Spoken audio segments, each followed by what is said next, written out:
Oh, I want to talk to you about David Copperfield by Charles Dickens. Crap. Man, why, is it so hard to find a good book? No wonder people don't really read these days. If you're watching this channel and thinking, I want to find a good book to read, man, you could start with Jack London's Call of the Wild. You could start there, because that's a great one. You don't start with Charles Dickens' David Copperfield. First of all, it's 1,000 pages. And again, I've said before and I'll say it again, just because it's 1,000 pages doesn't mean it's bad, but it has to be good. It has to be really good if it's 1,000 pages. And David Copperfield, not good. Not good. I stopped reading it. This was one of the books that I put down because man. You know what, the reason I read it is because I write self-autobiographical stuff, so I thought that, right, let's read David Copperfield because it's self-autobiographical, and it might, I don't know, give me some tips. There's a book, Steal Like an Artist, I forget who that's by, sorry, but the idea is that you would study other art if you're an artist, because it would give you ideas and spark things off in your mind, oh, I could do that. So that's why I read David Copperfield, just in order to see, oh, here's a self-autobiographical book, I wonder how this is done. The same reason why I might read Jack Kerouac, Charles Bukowski, some Hemingway stuff, other authors, Hunter Thompson, which I enjoyed as well, actually, by the way. So, look, David Copperfield, why did I put it down, after 200 pages? That's a good question. That's a very good question. And I think that I was hooked at the beginning because I was like, oh, this is pretty funny. I like the way that he's expressed some. This is a nice line, something about, that was when I was born, or apparently when I was born, something like that. It's oh yeah, we don't actually know, we're just told you were born on that day, but you don't actually know that.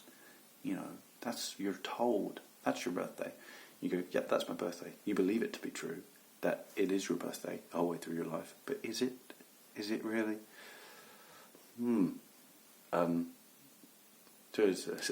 Apparently I was born on the 29th of August. I'm told I was born. I thought that was clever. Thought, no one's done that before. I've never heard that before. It's original, it's new, and I like it. And so I carried on reading. And then I was bored. Mindlessly bored. And sometimes when I'm reading books, I'm thinking, do I really like reading? And I have to remind myself, I have read good books. Like I said before, Jack London, Call of the Wild. I have read good. There are good books in the world. But it's rare. It's like trying to find a lover. It's rare, you rarely have that connection with people. You could go through 100 people and then you can meet one person and you go, wow, we really connect. So I have this same thing with books. You read 100 books and you go, wow, all these suck. They're boring. And then you read one and you go, wow, that was a good book. Which is why we need book reviewers. Hello. Because if you connect with me, you're probably going to connect with the things that I enjoy reading. So I'm going to save you time. Because I'll read the books so you don't have to. And I can tell you, Charles Dickens, David Copperfield, not worth it. Not worth it. Just didn't like the way, I think there was a lot of characters in there that I didn't kind of catch Like, and then it was just the way that it was written. So I think it's just because it wasn't modern, it was very old-fashioned. And I also think because of certain, like, writing styles of gets distracted. So Dickens is like writing a scene, and then suddenly he'll go off into like a memory of the character. And I go, well, look, can we stick to the scene, please? It breaks the flow of the writing. And so there's all of these extra details that we don't need. And for example, you'll be in a scene and he'll comment on one of the buttons of the character's coat, which is great. It could be symbolism. It could be something like a metaphor for how he's feeling. He's observing the button on a coat.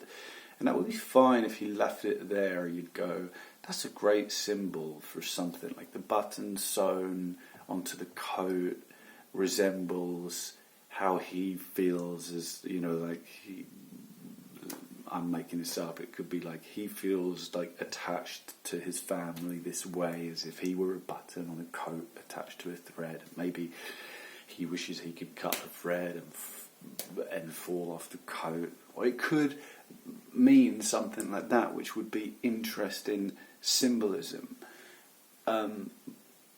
If he left it like that, and maybe it still is interesting symbolism, but then he would go on, so he'd be in the scene, he'd go, oh, and one of her buttons was, you know, hanging loosely on her coat, and it could continue with the scene there, but it doesn't. It goes, and she would sit there every Friday on her armchair with some cotton and with some thread and a needle, and she'd sew them back on. Sometimes she would stab her thumb with the needle, but it wouldn't bother her, and she would continue sewing the buttons back onto the coat.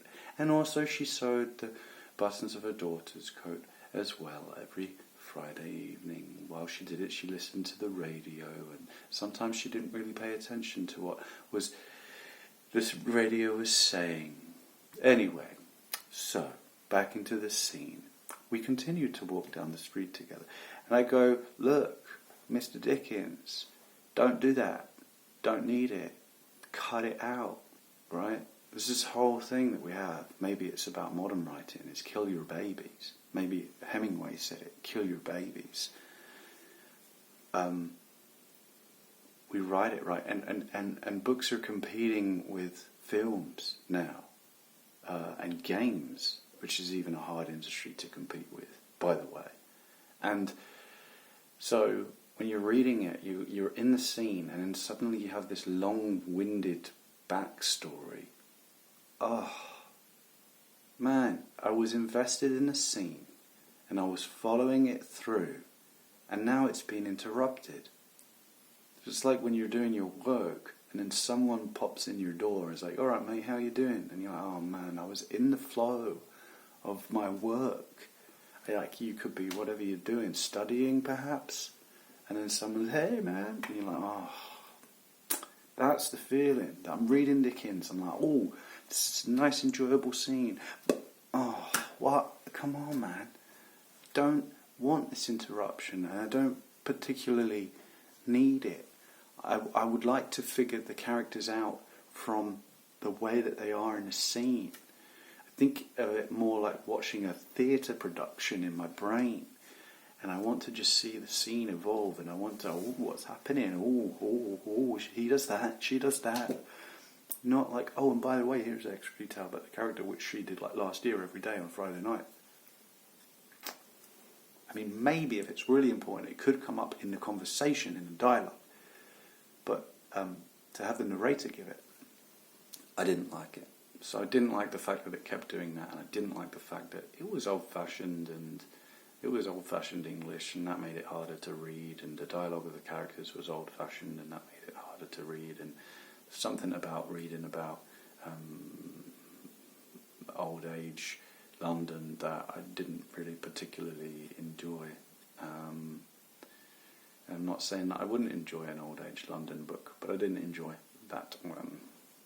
So yeah, I put it down. I'm still searching for good books. I found a few. See you later.